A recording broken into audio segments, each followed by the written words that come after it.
Hi friends, good morning. ఇప్పుడు time వచ్చేసి 4 అవుతుంది ఫ్రెండ్స్. పనికి వెళ్తున్నాను.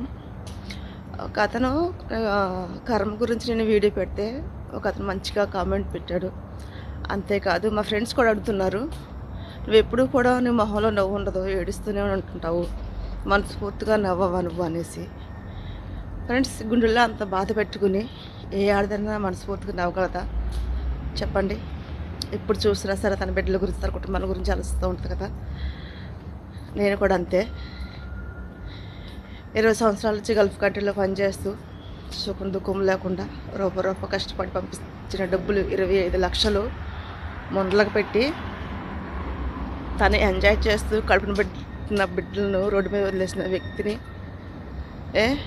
వాడి హ్యాపీగానే ఉన్నాడు. నేను నా బిడ్డలు రోడ్డు మీదకి వచ్చాను. 25 లక్షలు ముండకిచ్చి కడుపున పెట్టిన బిడ్డలనే నానా అని పిలిపించుకునే కాడ అక్కలేదు. కానీ నా బిడ్డలో నానా నాన్నని వెళ్ళినా సరే వెనక తిరిగి చూడడం.